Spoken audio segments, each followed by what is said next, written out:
আসসালামু আলাইকুম, আশা করি সবাই ভালো আছেন।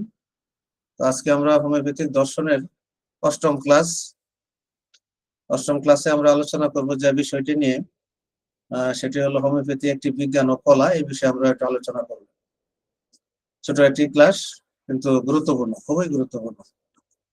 তো আশা করি সবাই মনোযোগ সহকারে ক্লাসটি শুনবেন, এবং কোনো যদি প্রশ্ন বা জিজ্ঞাসা বা পর্যালোচনা থাকে তাহলে আমরা ক্লাসের শেষে আলোচনা করব। তো আসলে হোমিওপ্যাথি একটি বিজ্ঞান এবং কলা, এই বিষয়ে মনে হয় কারো কোনো দ্বিধা নেই বা সন্দেহ নেই যে হোমিওপ্যাথি একটি বিজ্ঞান বা সায়েন্স, হোমিওপ্যাথিক একটি সায়েন্স। এটা এক সময় আমরা শুনতাম যে আসলে হোমিওপ্যাথি সায়েন্স কিনা, এটা নিয়ে একটা আহ বিতর্ক হতো যে হোমিওপ্যাথি কি আসলে সায়েন্স কিনা। তা আসলে এইভাবে একটা সাবজেক্টের মধ্যে হোমিওপ্যাথি একটি বিজ্ঞান, এটা মেডিকেল সায়েন্সের মধ্যে এটা বিজ্ঞান কিনা বা এটি একটি বিজ্ঞান, এই বিষয়ে পড়াশোনা করতে হবে। এটা স্বাভাবিকভাবে মানে একজন সচেতন মানুষের মনে প্রশ্ন জাগতে পারে যে মেডিকেল সায়েন্সে বা চিকিৎসা পেশায় যে বিজ্ঞান কিনা, এটা নিয়ে কেন আলোচনা করতে হবে। তো এই বিষয়ে আমরা পরবর্তীতে পর্যালোচনা করব সময় থাকলে, যদি আমরা পাই। আর কলা এটার সাথে জড়িত। তো কলা এবং বিজ্ঞান দুইটার সমন্বয়ে এই হোমিওপ্যাথি, এবং এটা এই বিষয়টি হোমিওপ্যাথি দর্শন বিষয়ে আলোচনার বিষয়। তো আমি মনে করি যে বিষয়টি অত্যন্ত গুরুত্বপূর্ণ, এবং এটি হোমিওপ্যাথিক দর্শনে আলোচনার জন্য নির্বাচন করায় এটি আরো গুরুত্বপূর্ণ। তো আমরা একটু বোঝার চেষ্টা করি প্রথমে যে আসলে কলা বা বিজ্ঞান এসব কি জিনিস। তো কলা আসলে আমরা যদি চিন্তা করি যে কোনো কিছু করার পদ্ধতি বা কোনো কাজকে বিজ্ঞান ভিত্তিক উপায়ে সম্পূর্ণ করার কতগুলি সুনির্দিষ্ট নিয়ম নীতি নির্ধারণ করাই হলো কলা। আমি শুধু এখন সংজ্ঞাটাই পড়লাম, আমি আরো বিস্তারিত বলবো। আর বিজ্ঞান বলতে কি বোঝায়, যে বিজ্ঞান দ্বারা মানুষ প্রকৃতিতে জানতে পেরেছে যে বিজ্ঞান জিনিসটা কি, যে বিজ্ঞান দ্বারা মানুষ প্রকৃতি জানতে পারে। বিজ্ঞান হলো মতবাদ, বিজ্ঞান কোনো কিছু জানার শিক্ষা দেয়। হ্যাঁ, বিজ্ঞান কোনো কিছু জানার শিক্ষা দেয়, বিজ্ঞান আইন ও কারণে অস্তিত্ব বর্ণনা করে। হ্যাঁ, প্রত্যেক বিজ্ঞান কলার মাধ্যমে প্রকাশিত হয়। তো আসলে বিজ্ঞান এবং কলা, এটা আমাদের খুব ভালোভাবে বুঝতে হবে। কলার বিষয় একটু জেনে আসি। কলা বিদ্যার দ্বারা মানুষ বিজ্ঞানের প্রতিটি নিয়ম নীতি অনুসারে কর্ম নিপুণ ভাবে সম্পন্ন করিতে শিখিয়েছে। অর্থাৎ কোনো কাজকে বিজ্ঞান ভিত্তিক উপায়ে সম্পূর্ণ করার কতগুলি সুনির্দিষ্ট নিয়ম নীতি, এটাকে বলা হয় নিয়ম নীতিকে কলা বলা হয়। কলা কোনো কিছু করার শিক্ষা দেয়, এটা কোনো কিছু করতে সেটা শিক্ষা দেয়, যে সেটা হলো কলা। কলা কোনো কিছু সৃষ্টির কৌশল শিক্ষা দেয়। প্রত্যেক কলার ভিত্তি বিজ্ঞানের উপর প্রতিষ্ঠিত। আমরা এই দুইটা বিষয় একটু পর্যালোচনা করি, যে বিজ্ঞান যদি হতে হয় তাহলে সেখানে কি কি থাকতে হবে। যেটা হলো এই বিজ্ঞান হতে হলে, বিজ্ঞান যদি হয় তাহলে আমরা প্রকৃতিকে জানতে পারি। যদি প্রকৃতিকে জানা না যায়, কোনো একটি বিষয়ের মাধ্যমে প্রকৃতিকে চেনা যায় না, কোনো একটি বিষয় অধ্যয়ন করলে প্রকৃতি সম্পর্কে জানা যায় না, সেটা বিজ্ঞান না। এবং যে বিষয়ে কোনো মতবাদ নাই বা মতবাদ বিষয়ে আলোচনা হয় না, বা মতবাদ বা থিওরি, এই সমস্ত বিষয়ে কোনো আলোচনা নাই, সেটা আসলে বিজ্ঞানের অন্তর্ভুক্ত না। তো বিজ্ঞানে কিন্তু মতবাদ বা থিওরি থাকে। মতবাদ হলো কোনো একটা বিষয়ে কিছু স্বতঃসিদ্ধ ধারণা বা গবেষণার মাধ্যমে প্রাপ্ত ফলাফল, যেটাকে আমরা সুনিশ্চিত করে বলছি না, কিন্তু তার মধ্য দিয়ে একটি একটি সূত্র বা একটি ফর্মুলা বা একটা সত্য জিনিস বেরিয়ে আসবে। এই যে প্রক্রিয়া, এটার নাম হলো মতবাদ। তো অনেক সময় মতবাদকে চিন্তা করে আমরা দেখি যে মতবাদ কিন্তু অনেক সময় এটা মানুষ গ্রহণ করতেও পারে, নাও করতে পারে। কিন্তু মতবাদ অবশ্যই হতে হবে কোনো সত্য জিনিস উদ্ঘাটন করার জন্য বা সূত্র বা ফর্মুলা আবিষ্কার করার জন্য। যেমন নিউটনের সূত্র যদি চিন্তা করি, এটা এটা কিন্তু মতবাদ না, এটা কিন্তু সূত্র। তারপরে হলো আইনস্টাইনের যে সূত্র, হুম, শক্তির যে নিত্যতার সূত্র, এগুলা কিন্তু মতবাদ না। অর্থাৎ সূত্রে আসতে হলে মতবাদকে পাড়ি দিয়ে মতবাদের উপর মতবাদকে আরো এস্টাবলিশ করে তারপরে কি সূত্রে আসতে হয়। বিজ্ঞান হলো একটা ধারাবাহিক প্রক্রিয়া। আমি মতবাদের কথা বলতে যতগুলি কথা আলোচনা আনলাম, যে মতবাদ হলো যে চূড়ান্ত সিদ্ধান্তে যাওয়ার পূর্বের প্রক্রিয়া। এটা বিজ্ঞানের মধ্যে অবশ্যই থাকতে হবে। যেমন গবেষণা করে দেখা গেল যে মহাকাশে এই ধরনের বিষয়গুলো দেখা যাচ্ছে, কিন্তু এখনো চূড়ান্ত ভাবে বলা যাচ্ছে না, কিন্তু এটা একটা মতবাদ। এটা মতবাদ প্রয়োগ করা হলো যে এর একটা মত দিলে, মত দেওয়া হলো এই। তাহলে বিজ্ঞানে কিন্তু মতের গুরুত্ব আছে। বিজ্ঞান হইতে হলে অবশ্যই মতবাদ সেখানে থাকতে হবে বা মতবাদ সংক্রান্ত বিষয়ে আলোচনা করতে হবে, সেখানে হলো বিজ্ঞান। আর বিজ্ঞান কোনো কিছু জানার শিক্ষা দেবে, মানে জানার যে শিক্ষা দেওয়া, সেটা হলো বিজ্ঞান।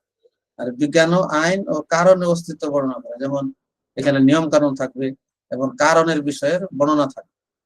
আর এই প্রত্যেক বিজ্ঞান কলার মাধ্যমে প্রকাশিত হয়। বিজ্ঞানের যে প্রকাশটা, সেটা কলার মাধ্যমে। তাহলে কলাতে বলা হচ্ছে কি, যে সুনির্দিষ্ট, এই যে বলা আছে যে মানুষ বিজ্ঞানের প্রতিষ্ঠিত নিয়ম নীতি অনুসারে নির্দিষ্ট কর্ম নিপুণ ভাবে সম্পন্ন করিতে শিখিয়েছে, এটা হলো কলা। তার মানে বোঝা গেল, আমরা যদি কলাকে ইংরেজিতে বলি সেটা হলো আর্ট, আর একটা হলো সায়েন্স।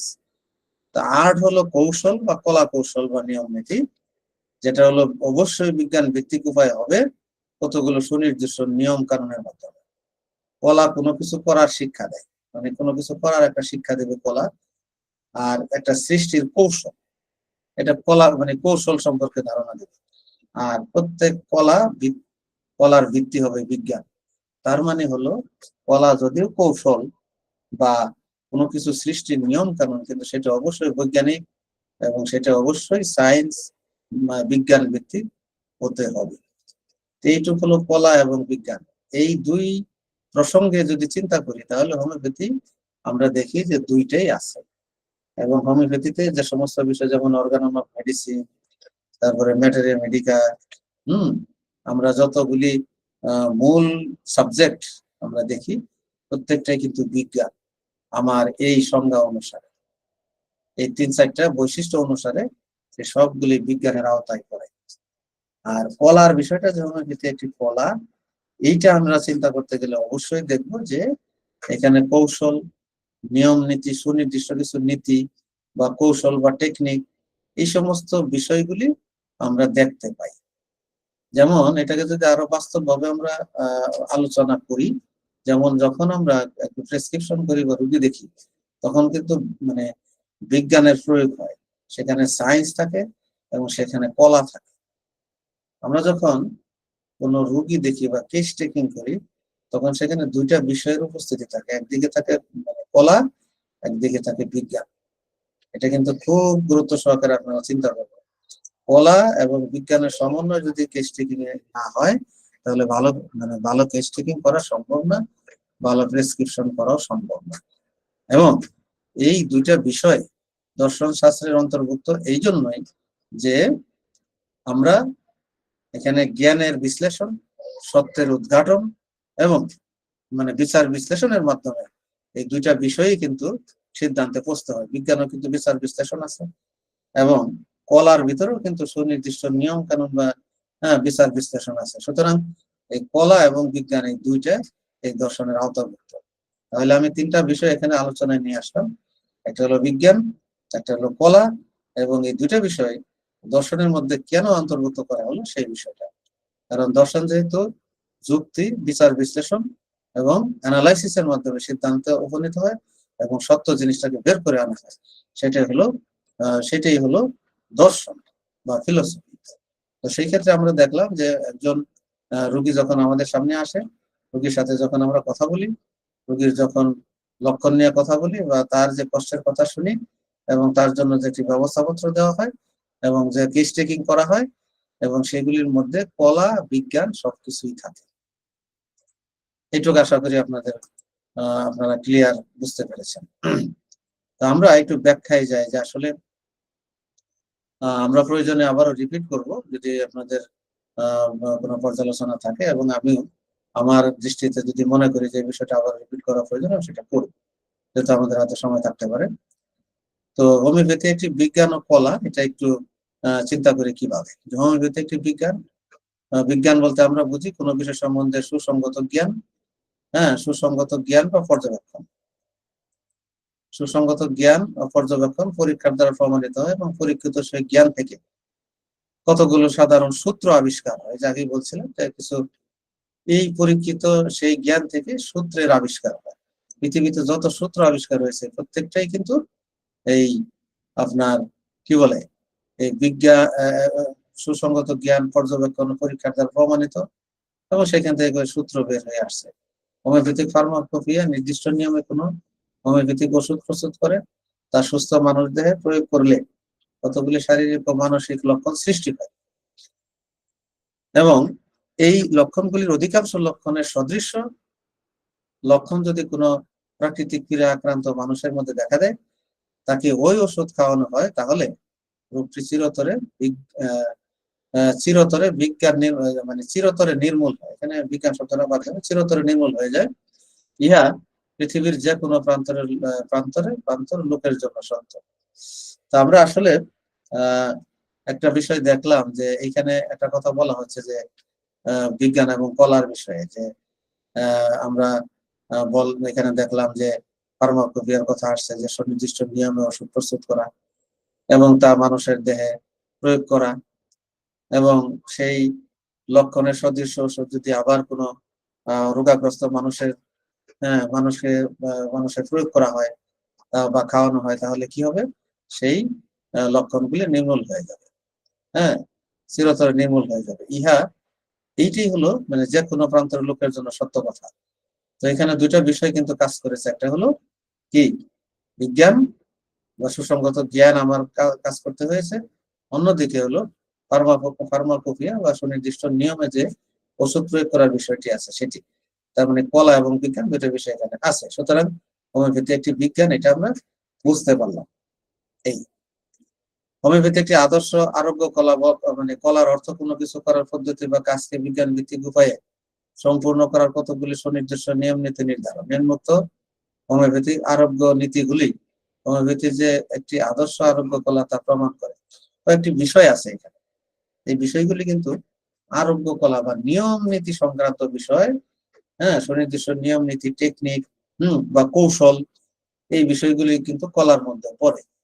তো আমরা যখন দেখছি যে আসলে এক একজন মানে অভিজ্ঞ ডাক্তার বা পণ্ডিত মহাশয়দের যে রোগীর প্রেসক্রিপশন বা রোগীর লিপি প্রস্তুত করা, এসব কিন্তু ভিন্ন ভিন্ন। এই জন্য হোমিওপ্যাথিতে এই কেস টেকিং এর যদিও কেস টেকিং এ আমরা দেখি যে কিছু গাইডলাইন দেওয়া থাকে, কিন্তু প্রকৃতপক্ষে যে কেস টেকিং এর যে নিজস্ব সৃজনশীলতা বা মানে কৌশল, এটা কিন্তু ম্যান টু ম্যান ভেরি করে, ডাক্তার টু ডাক্তার অবশ্যই ভেরি করে। যারা দীর্ঘদিনের অভিজ্ঞ ডাক্তার এবং অভিজ্ঞ মানে দক্ষ ডাক্তার, তাদের যে কেস টেকিং হবে সেটা হলো ভিন্ন রকম। তো যদিও কিছু গাইডলাইন বা নিয়ম কানুন থাকবে যে বিষয়গুলো রোগীর কাছ থেকে জিজ্ঞেস করতে হবে, রোগীর মানে এই বিষয়গুলি অবশ্যই অনুসন্ধান করতে হবে, কিন্তু তারপরেও এই যে কলার নীতি বা আর্ট অফ কেস টেকিং, এই নীতি অনুসারে কিন্তু তাদের বিষয়টা আলাদা হয়ে যায়। তো এই ক্ষেত্রে আমরা আসলে কলার যে অ্যাপ্লিকেশন, এটা কিন্তু তাদের কাছে সেটা প্রমাণিত হয়। তো কলা কিন্তু সুনির্দিষ্ট কোনো মানে একটা এরিয়ার মধ্যে সীমাবদ্ধ করা সম্ভব নয়। কলা কিন্তু ভিন্ন, মানে সবসময় সৃজনশীল, সবসময় নতুনত্বের ভিতরে ঢুকবে, নতুন নতুন টেকনিকের মধ্যে প্রবেশ করবে। তো দেখি কলা যদি হতে হয়, তাহলে মানে কলা বলতে আমরা আসলে কি কি বিষয়কে চিন্তা করে হোমিওপ্যাথিকে কলা হিসাবে আমরা আখ্যায়িত করেছি, সেটা হলো সদৃশ্য দিয়ে সদৃশ্যের চিকিৎসা। এটা একটা কলা, এই বৈশিষ্ট্য কলার বৈশিষ্ট্য। যেমন এটা একটা নিয়ম বা নীতি বা কৌশল এর মধ্যে পড়ে।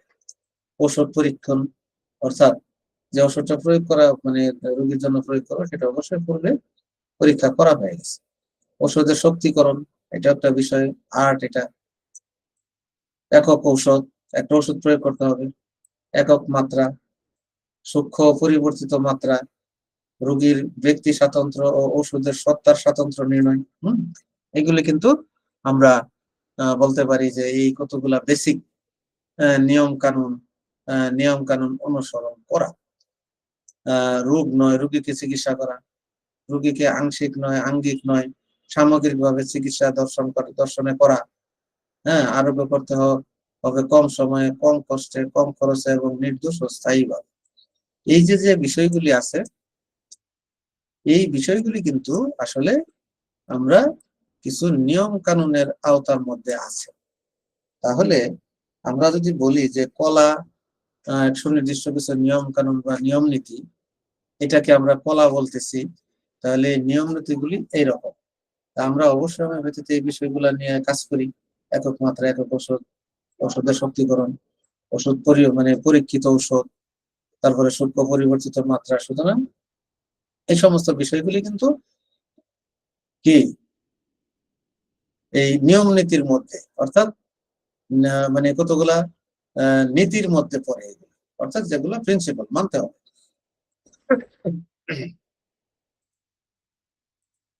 কিছু নীতির মধ্যে পড়ে।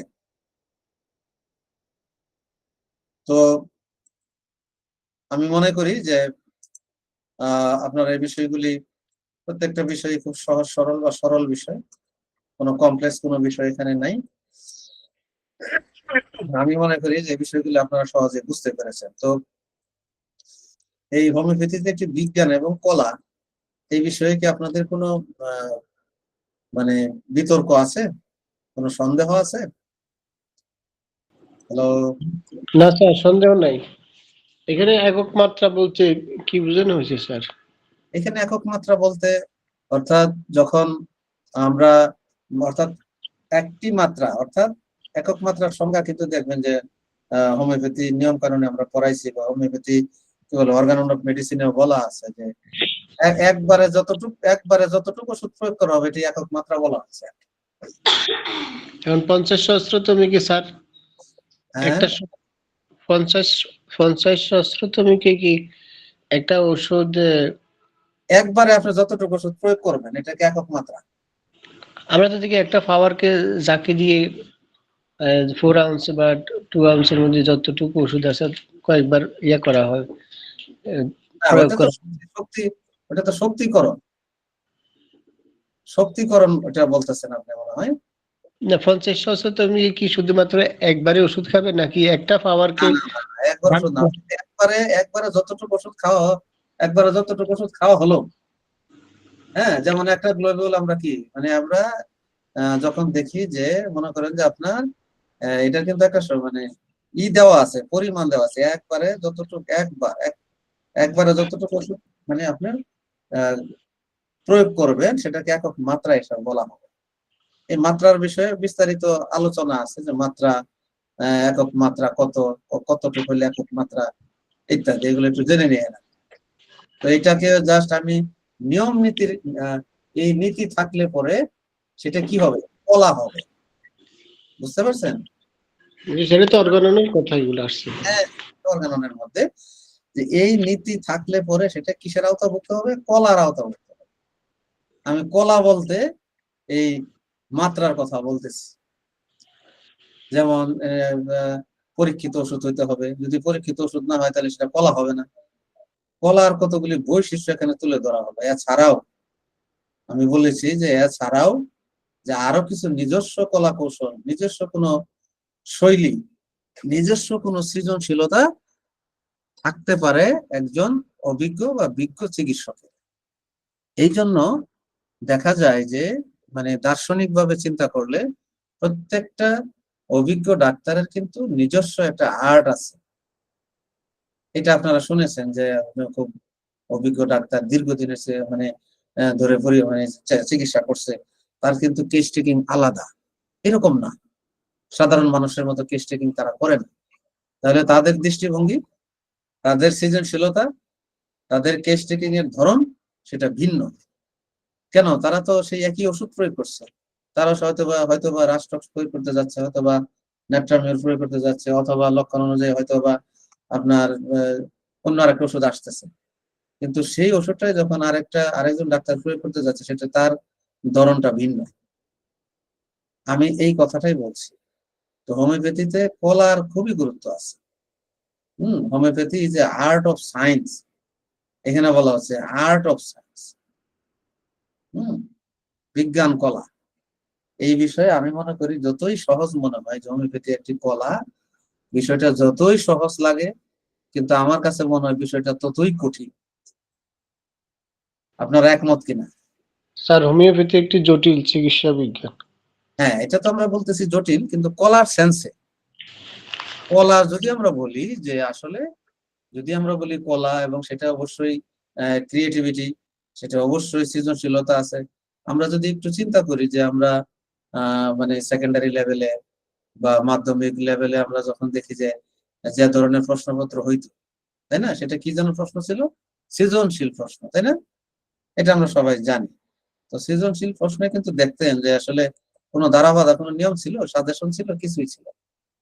অর্থাৎ প্রশ্ন করা হতো একটা নমুনা ধরে, এবং দেখা গেল যে সেটা যদি মানে স্টুডেন্ট যখন সেটাকে আনসার করবে, তখন যে মানে বিভিন্ন ভাবে আনসার হইতে পারতো, কিছু না কিছু নাম্বার পাবে তার আনসারের ধরনের উপর ভিত্তি করে।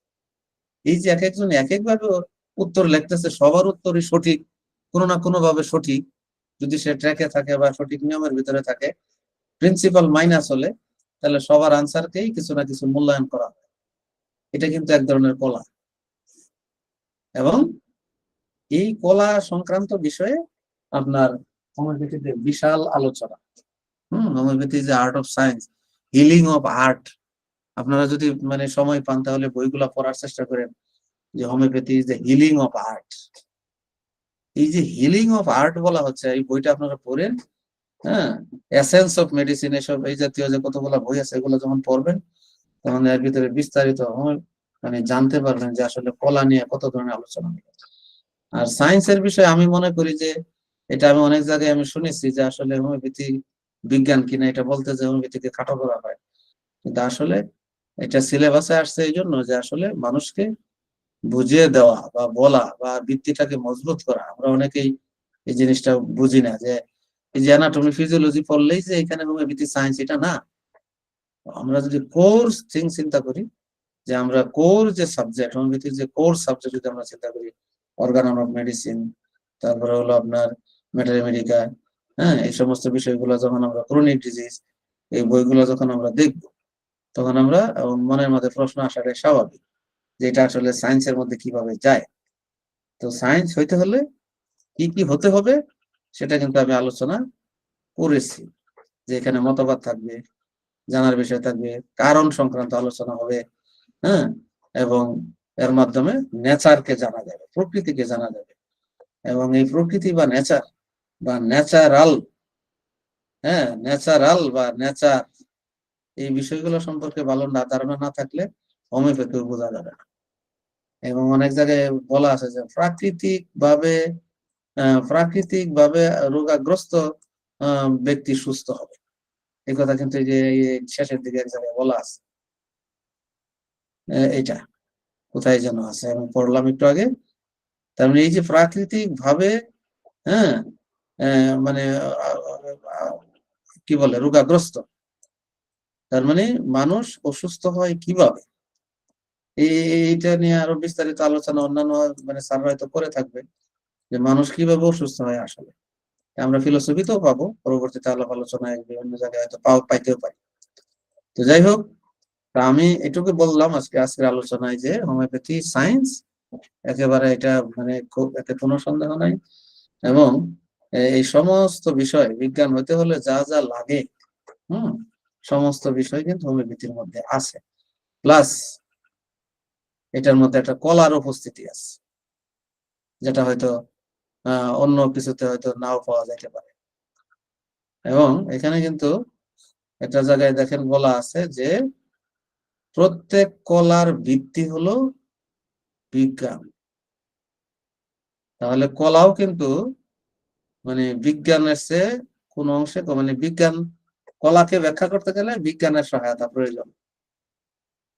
তার মানে আমি যে অবশ্যই আমার যখন আমি কলাকে উপস্থাপন করব বা আমি কলা নিয়ে বা কলা কৌশল নিয়ে কথা বলবো, অবশ্যই সেটা বিজ্ঞান ভিত্তিতে হতে হবে, বৈজ্ঞানিক উপায়ে হতে হবে বা বিজ্ঞান ভিত্তিতে হতে হবে।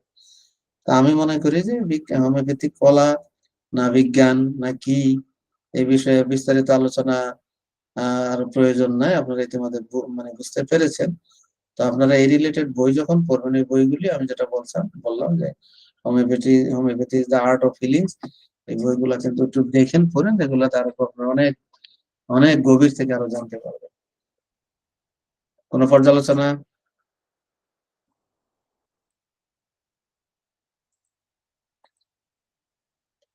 প্রশ্ন বা আলোচনা কিছু আছে কি? না স্যার।